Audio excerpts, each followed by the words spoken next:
problem at all. The topic of the first lecture is divided in two parts. The first part is more theoretical and we can say academic, the classical problem of reconfiguration of the distribution network, so the topology that can be changed in order to adapt for the operation, so the actual operation into the network, or also needs to be changed because something was faulted. So we have a fault into the network, so we need to reconfigure, to readjust the topology of the network in order to maintain the service as much as possible for all the users. The second part of the first hour, it is devoted to show something very practical, so at the other extreme. So some results of a test of a power station that was directly connected on the primary bus of a substation, so high voltage, medium voltage substation. It is a combined heat and power unit, and the test was to open the circuit breakers that connects the substation with respect to the high voltage grid, maintaining in a island condition the power station and part of the distribution network, the 15 kilovolt distribution network of a city.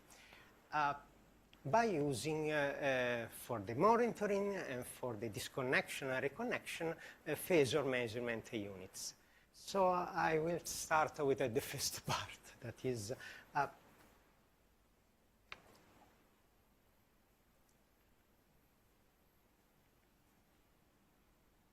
now I need to understand again. I don't know if it is connected or yes, probably yes. I can also use, but it is not. I can use this.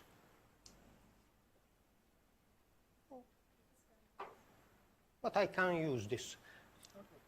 Okay, so I will stay.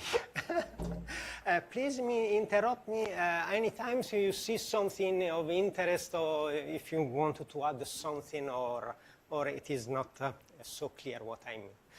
This was the first slide, so the problem of the reconfiguration that I have already seen. I mean, the objective function. The typical objective function is the reduction of the minimum losses. Obviously, the same approach, the same model can also be applied by changing the objective function. Okay, so it is a classical topic of interest, and what is the approach? Since it is an academic topic and so on, there are many approaches in literature applied for this problem. And I would like just to illustrate to you a method that uses a solver, a linear programming solver, mixed integer. So we need to formalize, to represent the problem, the minimization of the losses, take into account the radial configuration as a mixed integer linear programming model. What are the advantages?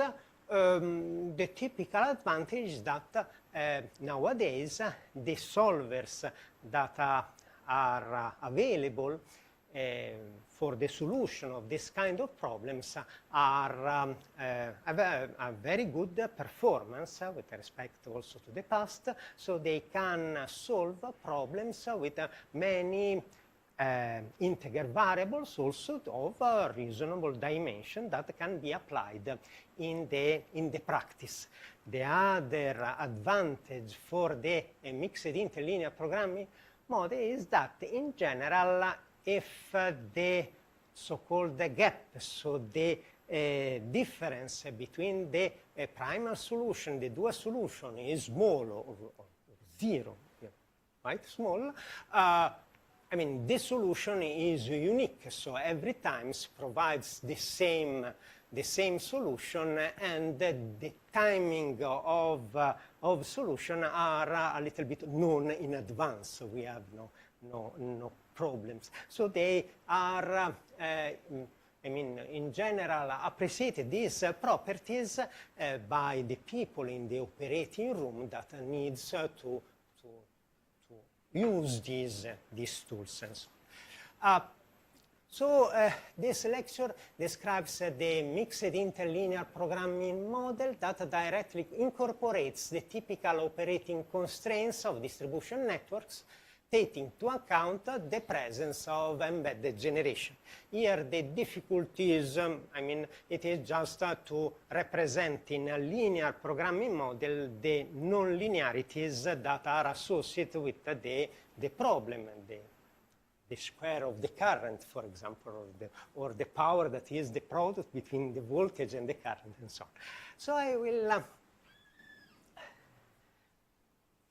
This is the structure of the presentation. So problem formulation, the mixed interlinear programming model, so the objective function and line current constraints, bus voltage constraints, network equation, and also these constraints that is typical for the distribution network, at least in many cases. We want that the distribution network has a configuration that is radial, because it is a little bit simpler to design, for example, the protections and the selection of the protection and so on. So we also include the radiality constraints, so there are no loops in the final solution, although in the configuration there are loops, because we need to re-energize, for example, some part of the network when there is a fault. And okay, some illustration, implementation, illustrative examples. For these examples, here it is just the comparison between the results of the model and the results that are obtained already in literature. So we know already what is the optimum, or what is the optimum that is already found in the literature, and we can test if this model can achieve the same result and which is the performance.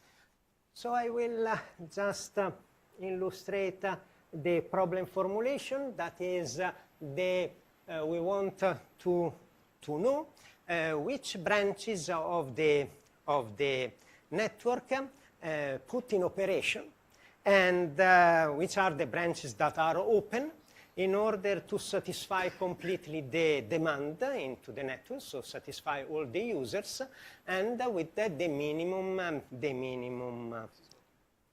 thank you so much. Thank you. The minimum losses. So which are the branches that are on and off? So the branches on and off, so the configuration is U. So it needs to be included in this set of all the configuration that are radial. So this is limited just to the radial configuration. We want to just take the one that reduce the losses. And we want that the voltages and the currents are between the limits. So all the voltages in all the buses are between the minimum and the maximum, and also the currents respect the maximum current in the branches. And so we, what is the mixed interlinear programming model? It is a minimization, because this is a minimization of an objective function that is linear, and all the constraints are linear, so represented by a matrix times a vector equal to something that we know, and or in equality or inequality. And the variables that are the voltage and the current in our case are bounded between the minimum and the maximum, and some of the variables are integer. In particular, for our case, the integers are which are the branches that are connected in the configuration, or which are those that are not connected. The basis of the model is the linearization of the nonlinear function. So you see here that there is a function fx of x in the axis, and this nonlinear function can be represented by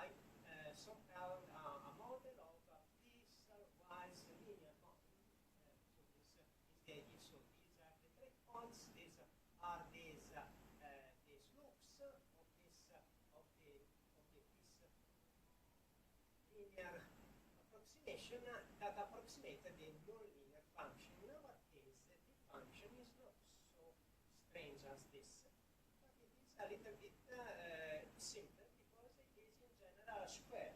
We have the losses that are a function of the square of the current. And also, the magnitude of the voltage can be represented by the square of the absolute value of the voltage. So also these units can be represented by a square function. So for the square function, it is easy to calculate the slopes and also calculate and represent the breakpoints. Moreover, for the current, specifically for the current, we have a minimization problem. So for sure, if we say that the current or the square of the current needs to be above this, since we minimize the losses, for sure the solution will be on this curve because there is no reason not to increase the current into the so we have that the optimization problem says for the minimum values of the line currents. The current constraints are up and bound, so there is a clear limitation of the current in all the branches, and the model needs to be represented as square function. So all these three allows us to represent the square of the current without including the primary values. This is an advantage because the lower the number of primary values, probably the faster will be the solution. So these are the details of this concept. So the current we have representing Cartesian coordinates, so real part and imaginary part. We have both the square of the real part and the imaginary part, so we take these breakpoints. So this is the x-axis and this is the y-axis. These are the slopes. These are the y-axis intercept of all these piecewise linear segments, and so we can include this in the model. So this the objective function, the minimization of the losses, is just the summation of these two summations. So for the real part, the imaginary part, where these are represented by this piecewise linear.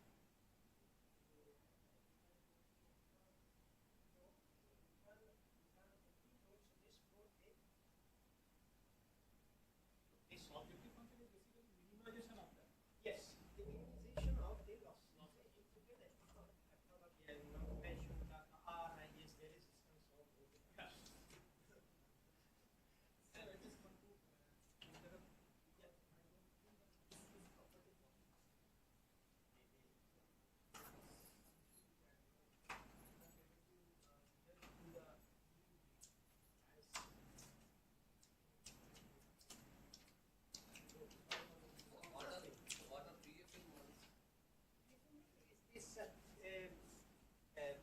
Piecewise linear. So it means that the idea behind this model is that you have a function. In this case is the square. Instead of representing this with something that is nonlinear, so it forces you to use a solver that is nonlinear.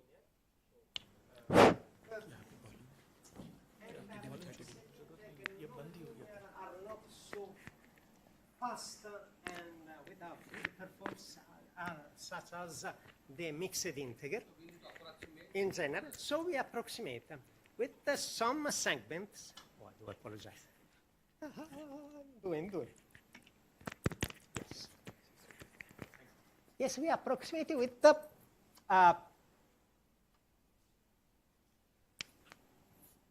here are the breakpoints, so defined by in the x-axis and the point here. And the slopes that are given here.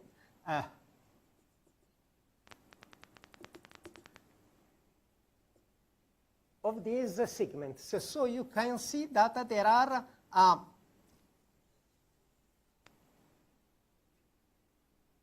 lines,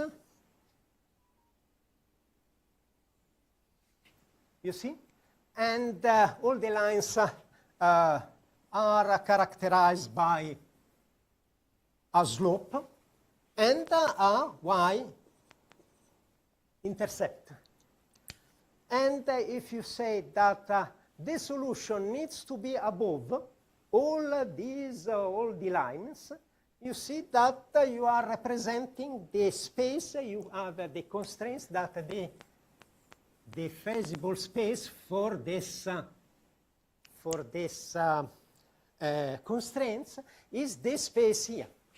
Since the problem is a minimization, you say that all the lines are present, and just to say that the solution needs to be above of all the lines, and since it is a minimization, it will be on one of the lines. And therefore, it is a representation of the square function that we have included in the model. Is it the answer? Fine? Yeah. Oh. So these are, I have here the fact that these quantities can be positive and negative, so we have included the absolute value because the square is equal for maximum, and so we use the classical representation of the absolute value with these constraints that we have seen also yesterday. So we can go, the important thing here is that some of the branches are not included in our configuration, so we include this binary variable UB that says that if the branch is on, so it is included in our configuration, or off, so 0, if it is not included. You see that by including here multiplied by Imax, when U is 0, of course the absolute value that is a positive quantity needs to be 0. For the voltage constraints is not so easy. It is very similar, so also here we can say that the modulus of the voltage of the absolute value needs to be constraints between the minimum and the maximum, but since there is also the minimum is non-convex, we cannot adopt the same configuration, so we need to introduce some binary variables in order to describe the voltage. Here in the implementation we have a trick that the voltage does not vary much in the configuration, the operation of the network. The current can be very high or also very limited during the hour. The voltage in the network, in order to be feasible, cannot deviate so much with the magnitude and also the angle. So we have considered a maximum angle in the implementation of 5 degrees for all the buses of the distribution network. So in this way, the number of binary variables that needs to be introduced in order to have a good quality of the results is very limited. It's just 3 for all the buses of the network. So this is the representation. We have again the square of the voltage because we need to put a constraints of the modulus that can be represented by the summation of the square of the real part and the imaginary part. We have the slopes and of these lines. We have the absolute value, and you see here that there are the binary variables that allows us to select which is the segment that is active in order to describe the voltage in that particular conditions. These two. There is another slide for this subject that this is the complete description of the piecewise linear model with the voltages. So there are the binary variables that I mentioned, and below there are the constraints that says that the voltage needs to be lower than the maximum and the voltage needs to be above the minimum. You see that is written always as a lower than, but there is the minus here, so you change the sign, you change also the idea, so it is in the same way. So we can represent the minimum and the maximum value of the force, the minimum and maximum value of the voltage in each bus.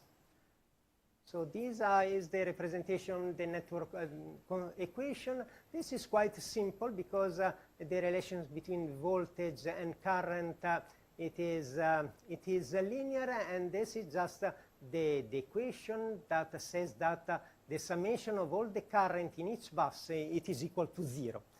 The only trick here that we have implemented is that the loads in the distribution network are in general sensitive to the voltage. So if the voltage changes, also the power absorbed by the load changes. So we have included 3 types of loads. In general, we consider this loads that are so-called constant current. So we represent with these 2 constraints the limitation that the current of the load is constant. So if the voltage changes, also the power will change. And then there is PQ nodes in which active and reactive power are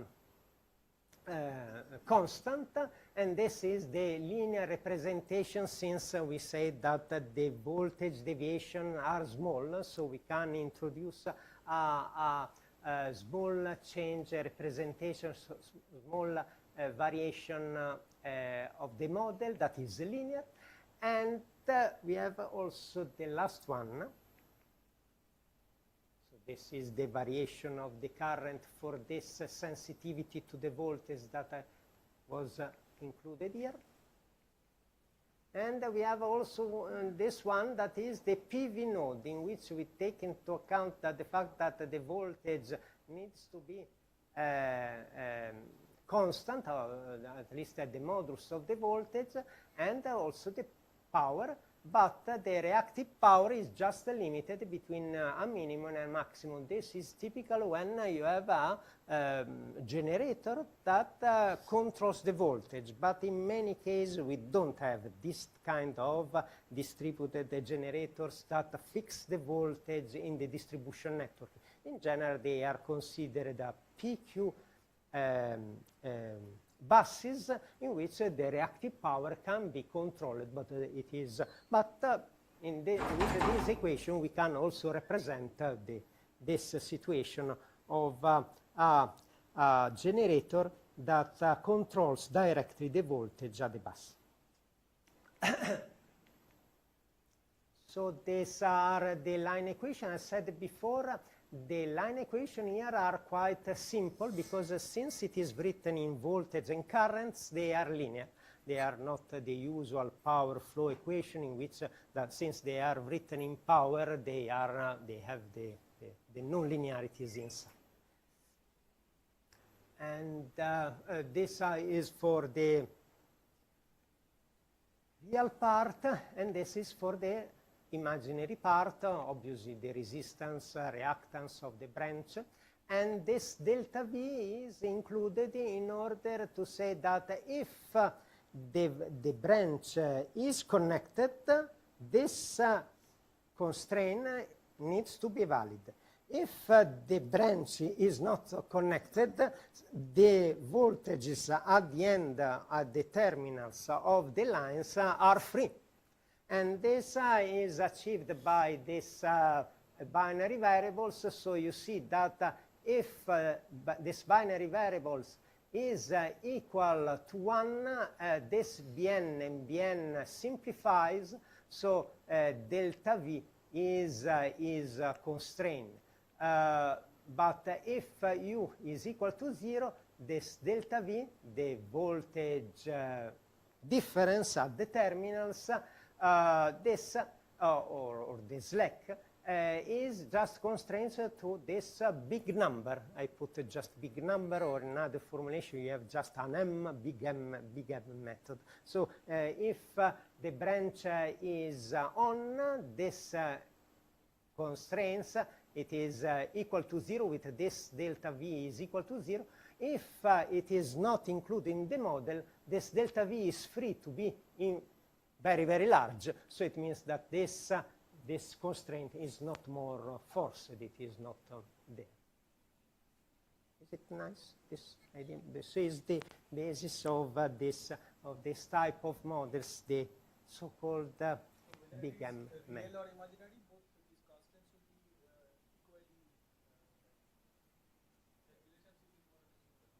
Yes, this is for the real part. This is for the imaginary part. They need to be both included. They need to be, I mean, in order to be true, this delta V needs to be 0. So these equations are hold good for three-phase lines or only single phase? Single phase. Can be implemented also in three phase, but for this we have considered just a single phase. Yeah. The problem is already tough for this solver that putting also the three phase in because you are selecting not the particular operating condition, but you are selecting which is the topology of the network in that moment, so which are the switches that are on and off. And here we have considered that all the branches have the switch on and off, so you are selecting this. So in general, it is enough. It's good? Any questions so far? So this is the basis, because after it is quite, we are quite at the end. There is just the radiality constraints. That is something that is easy. No? You say you need to be radial, and instead in the network, particularly when you have the generators, it's not so easy to force to be radial. Sometimes there are loops that are appearing in the solution.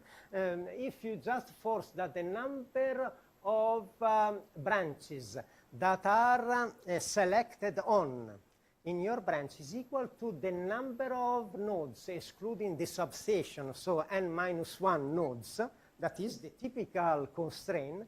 Indeed, if you have a network with large, it is not sufficient to guarantee that the solution has any loops.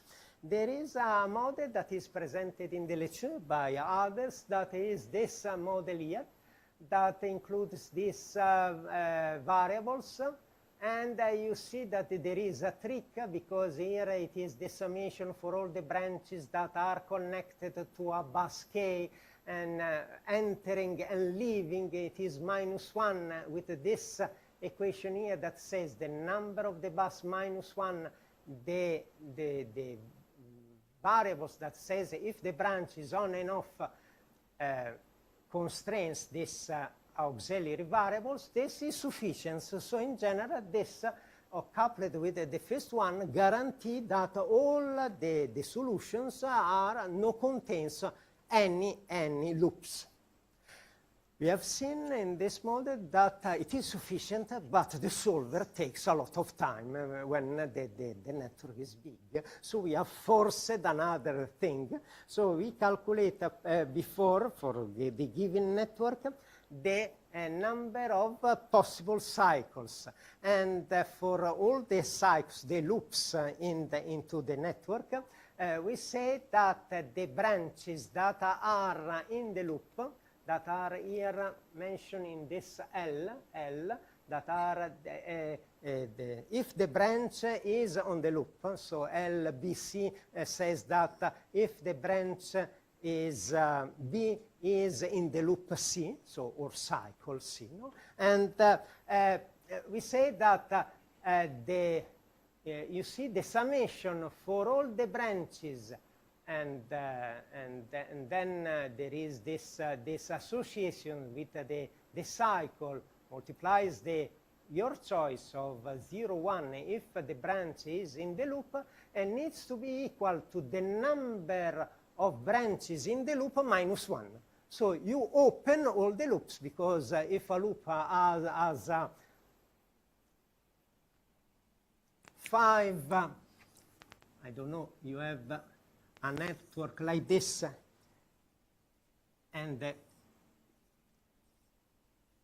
for example, for reconfiguration, you have selected, there is this, I'm not changing the red. You have selected this, you have branch 1, branch 2, 3, 4, and 5, and here you say, okay, all of these are associated with the decisions if it is in the configuration or not. But since these are belonging to the cycle C, the summation of the branches, the decisions of this loop cannot be 5, needs to be 4.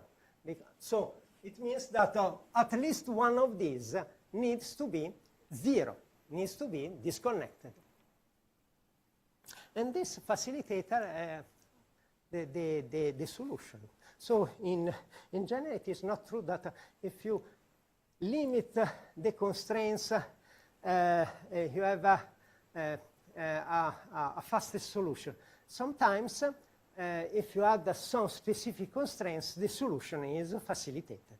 Although the first two are sufficient in order to guarantee that at least there is no cycles, there are no loops in your network. Sir, is there any method for renumbering the branches?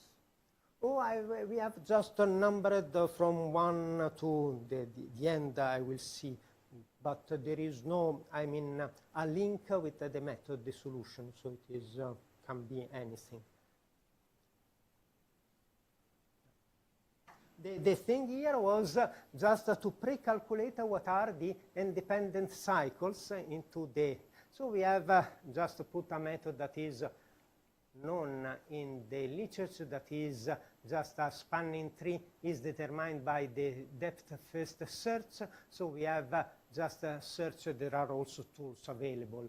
We have implemented in MATLAB, so there are also tools for the graph theory that are calculating the fundamental cycles, and then all the cycles are the combination of the fundamental cycles. So it is just a matter of combination, and for a large network we have limited the combination just to five fundamental cycles. So probably this is enough. So we can pass just to the illustration of the examples. Here are the details. So for the representation of the square of the current, we have represented with models of 31 segments, no? So 31 lines in order to represent with a detail all the current. For the voltage, I said that we can limit to 4 because we assume that the maximum phase deviation is 5 degrees with respect to the slack bus. So this is the first illustrative model. This is, you see a network with just 2 squares. This is the substation. This is a generator. And we need to select which is the optimal configuration. I shown here the optimal configuration that we have found. That is the equivalent of that presented in the literature and can be calculated. So this is known the solution. There are 3 cases. The first case, just this is fixed as a PV node with the 0.97 per unit of the voltage here. In this, we force that also the voltage in the other bus cannot be below 0.97. Instead, in the first solution, the lowest, it is 0.9. So we force a voltage test for the solution. And here we put a constraint here for the maximum current that is flowing this branch. And this achieve this solution. So you see here the results, and And what is the interesting aspect is that we have also calculated the power flow equation, not the power flow, with a separate calculation for the optimal configuration, and we see that the values that are obtained by the power flow calculation, detailed calculation, is quite close. They are quite close with respect to the values that are at the end of our solution of the reconfiguration problem. So although the aim of the tool is not to calculate the power flow equation, but to choose what is the configuration, the power flow that is at the end of this calculation corresponds as a clear link with the power flow of the calculation. No? So this is a good thing. So we can also see the other tests. You see here 15 bus, 32 buses system, 69 bus. These are the typical network that are used for this kind of testing in the literature. So we have compared, and the 83 bus with 96 lines, and this 133 bus with a 156 line system. The larger the system, the larger is the computational time. So I just anticipated the conclusion that we have seen here. But how much is the time in order to with this model? So you see that we are not, changing some parameters on the model in order to adapt to the specific configuration. It is the same model that is running with the different tests with the same things. So you see here the comparison, the quality of the results. So the comparison between the results that we have obtained for the various systems, and for the losses and so on. So we have compared all these things. The configuration that we have obtained, it is the similar of that one presented in the literature, at least at the minimum cost. And I would like to show to you just the last one, in which we compare the various systems. And these are very low value in general, lower than 1%, it is 0.0, 0.1, and so on. And this is the comparison with the power flow calculation for the configuration that was selected. And so these are the number of binaries variables, and without the opening of the cycle, so what I have mentioned here, for the small network, it is not needed. I mean, it is less than 1 second. For the 83 buses, it is 419 seconds in order to obtain the solution, so quite heavy, and also 855 seconds here. And but if you when we include also this opening cycles constraints, there is a clear reduction of the time. For example, 400 here seconds, here it is less than 200. Here was 800 seconds, here it is 100 seconds for this system. So it is, very effective, this kind of things to introduce the constraints that says that all the cycles are open. This was just a focus on the 32 bus system and 69 bus system. But the idea at the end, it is quite the same. So these are just details. I don't know if you have any. Oh, this was in brief the proposed mixed interlinear model. It is one of the methods, but I have already explained why we have done these studies. Determines the minimum loss in configuration. Take into account the typical operating constraints and the presence of embedded generation through a linearization technique that performs satisfactory for all the tests carried out. it finds the known best solution, so we know already the best solution because in the literature there are other methods and so on, and providing the final results that are in reasonable agreement with the power flow calculation without any need of initial feasible configuration. This is also another advantage that probably I didn't mention before, but was clear. It is just we don't provide the initial solution to the solver. The solver starts without any knowledge and finds solution.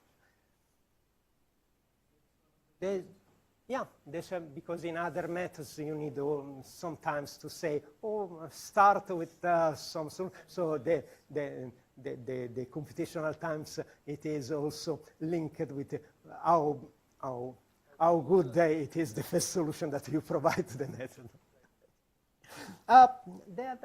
The second part was just something very practical in the sense that near to Bologna, they have installed a combined cycle power station, nothing very special. It is, two gas turbines and a steam turbine in combined cycle, and it is, the size is 30 megawatt for almost all the three, so they are more or less of the same size, and so the total is about 80-90 megawatt. It is included into the city in order to have the permit to install this power station close to the center of this small city near Bologna. It was required by the municipality that this power station needs to provide some service to the city. And the service is that if there is a global blackout in the high voltage grid, this power plant needs to maintain the service as a backup source of the distribution network, part of the distribution network of the city. So the power station was equipped with some control system and I will try to illustrate this, and I try to illustrate the tests that were done early in the morning in August in order not to avoid to give much disturbance to the city in case something was not good, and by using the phase management units for the monitoring and also for the operation.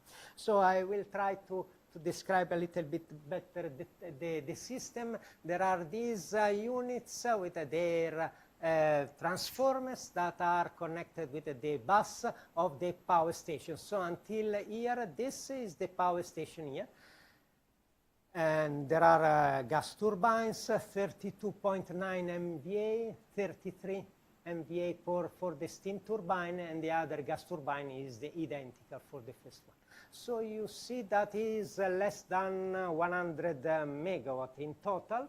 So this bus is 132 kilovolt. There is a cable, 1 kilometer, more or less, to the high voltage bus of a distribution substation. So this is are the transformers that are feeding the R3. They are feeding the 15 kilovolt distribution network. So here below there are the final users. And this is the high voltage line that connects this substation to the rest of the transmission network. So the tests were carried out by opening this circuit breaker. So this circuit breaker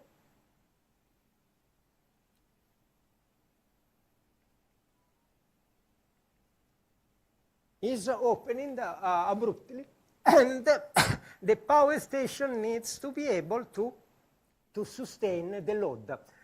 For this, there is a specific controller that when this circuit breaker is open, the active units of the power station, if the power station is not in operation, cannot be sustained. So we expect that at least one or also more of these units were able to operate.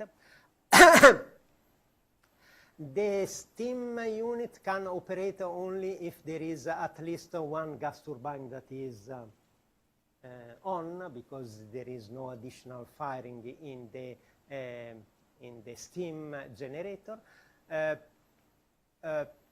So there is a specific control that when this breaker is, a circuit breaker is open, then one of the units, in general it is a gas turbine, the gas turbine takes the role of keeping the voltage stable. So there is a specific control that fixes the voltage and fix also the frequency. So it is not a droop control for the frequency, but is in high-landed mode. So the frequency, it is 50 Hertz. It is without any droop. And the other follows. The idea is to install these PMUs, and we have installed these 3 PMUs, two at the terminals of the circuit breaker. So one before and the other after the circuit breakers. So we can understand also from the phasor measurement units when the circuit breaker is open. And the other one at the terminals of this line, in order to see what happens directly in the bus bars of the power station. It is a little bit difficult to find the PMUs for distribution networks, because in general for this kind of study and so on, we need some specific requirements that are not in general covered by the PMUs, typical PMUs installed in the transmission network. And since we are involved and so on, we have developed the PMUs in our laboratory, so there were some kind of in-house PMUs and not directly bought from the UT. I don't know if you have any question or any of this, and then I will, yeah. So this paper is in 2011, published in 2011. Yes, yeah. So at that time, PMUs, how it is tested? By any... Yes, we found that was difficult to find the PMUs that are, good for this job, this project on the market directly. So we have implemented something that is not much sophisticated, but it was good for the purpose in the laboratory. Yeah. So it is, probably you all know what is the PMU. So it is a device that measures the voltage. We measure just the voltage modulus and also the angle. So by using the GPS signal that gives the time, the reference for the time. So the results, first example of islanding maneuver. We have here that the gas turbine 1 and the steam turbine are in operation at this level of the voltage, of the power, 21 megawatt and 81 megawatt for the steam turbine. Was early in the morning, so the load was not so much. So, and the idea was to represent the typical behavior, respectively, so to almost balance the load request of the distribution network. So we have no much flow, power flow in the connection to the high voltage network. And so we open the circuit breaker, and this is the power management of the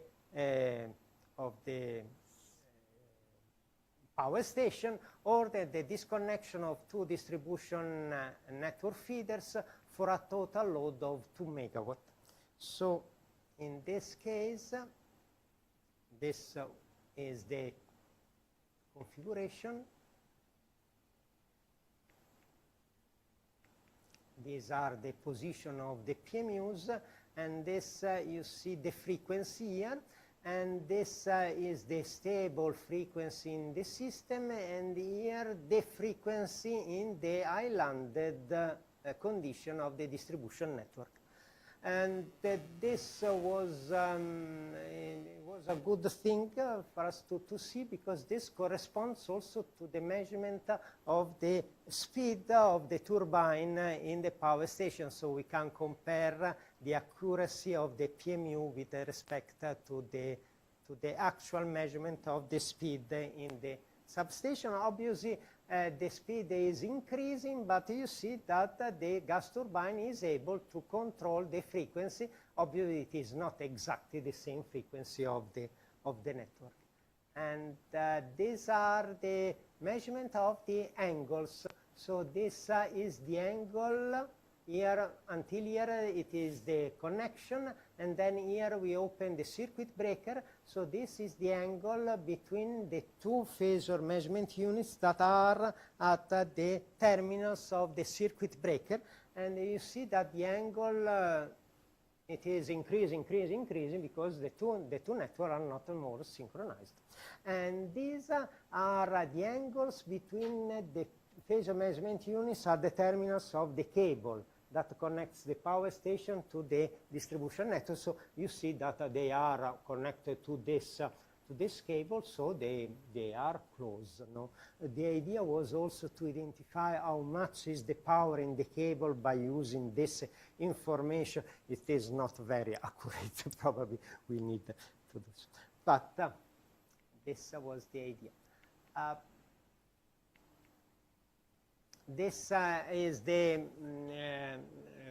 amplitude of the voltages, so at the disconnection this is in the network, and the other two are in the islanded distribution. You see also here the effect of the excitation system, control system of the voltage in the power station that keeps the over voltage limits in few seconds, less than 10 seconds, the voltage in the distribution network. So the voltage control is probably more is faster than the frequency control. Yes, it is, because the PMU is, focus on there is a filter at the beginning, there is a trick in order to not, it is disturbed, so there are harmonics, so you need to identify what is the first component, so the 50 Hz from a waveform that is contains also some harmonics, some disturbance. Yeah. Another islanding maneuver was this one, that the gas turbine was in operation at an output level of 29 megawatt with a positive export to the external network equal to 1.9 megawatts. So there is overproduction, and so the gas turbine and steam turbine were in standby. So there is the intentional opening, and the system remains stable in operation. The gas turbine output was around 27.3, so it is decreased, and the frequency is maintained about 50 Hz. So this is the frequency. You see this. This is also the comparison with the SCADA, the machine speed in this case, and then these are the angle between the PMUs at the terminals of the circuit breaker, and these are the PMUs in the terminals of the cable. So you see some difference, but it is limited. This is the amplitude of the voltage and operate the disconnection, no, but the reconnection, so a monitoring, because in that case the I mean, the operator of the power station becomes like an operator also of the distribution network, because it is an island in which this power station is the main supplier of electricity to the distribution network. So the idea is that, I mean, these informations were also provided in the control room. So you can see here the reconnection, so angle difference. And you see here the idea is that when the angle is approaching to 0, then here there is the reconnection. So the operator in the power station can also have an indication when to close the circuit breaker BR1, because there is no, I mean, another possibility, no, is the main provider of this service. So there is this idea, and is closing here, so the circuit breaker is closed here, and these are just the angles between the two in the cables. And you see here the frequency, and the frequency is, this is the frequency, obviously this is the frequency in the high voltage, that is very stable because it is connected to the European network, so it is all the European, so it is quite stable. And this is the frequency inside the island distribution network, that you see that, I mean, there are not big variation, but it is, there is some activity there. And here it is the point in which there is the reconnection. Obviously, the angles are equal, but the frequency is not. So obviously, the power station of 100 in this case 30 megawatt cannot change the frequency of the entire network. So it is the frequency of the isolated network that is going to the frequency of the external network. And these are the voltage phasor amplitudes. So you see here that these are the magnitudes of positive sequence components for the two PMUs inside the islanded network. This is the PMU connected to the high voltage network. This is the point of reconnection. They are working together. There are some also measurement errors and so on, but it is quite accurate here. And probably have reached the final. If I can add a very small thing, is that during this test there was also a fault, because in order to do this we needed to open the distribution network. I was also played, and we opened, no? So the distribution network was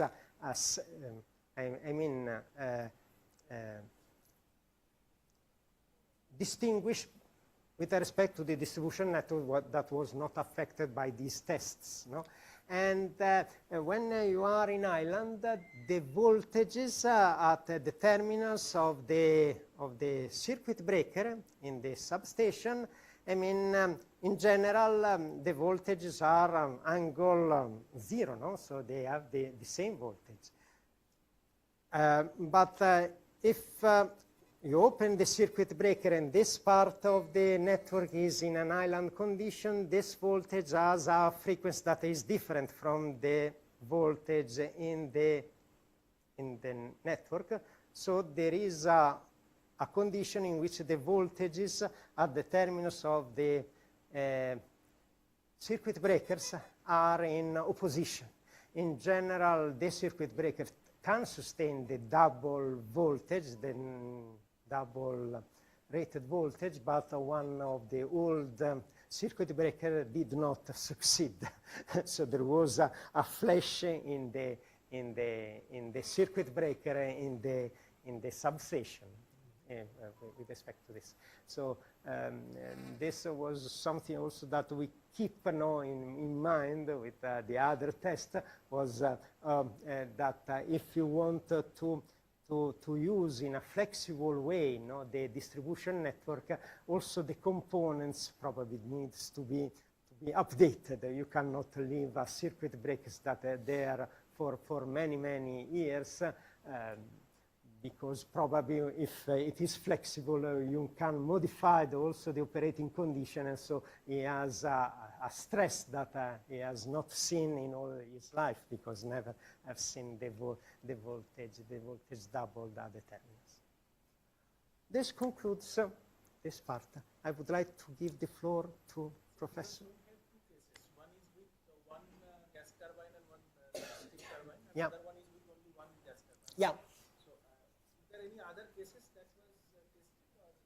Yes, I mean, in these conditions, in these days that I was there and so on, in order to have this certificate, we have limited to this, because if you put all the two gas turbines, also the steam turbine, you inject a lot of power to the network, because they were from 3 in the morning to 5 in the morning, 6 in the morning. So this was the range of the hours that in some consecutive days were allocated for this, in order not to disturb the thing and so on, the city and so on. And so was limited for that. Yeah. Basically, what is the voltage level in Italy integrated PMUs? What is the considerable voltage level in physical PMUs integration?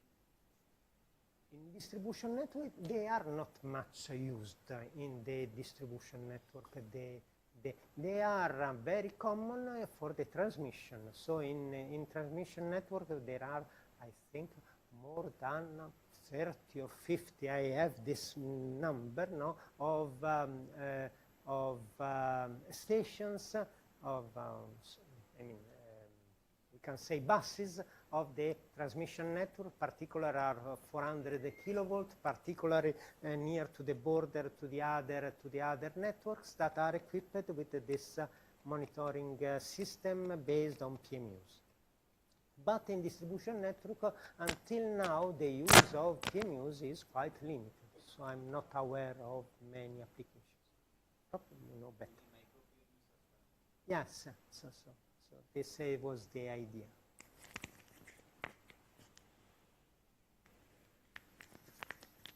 Thank you so much.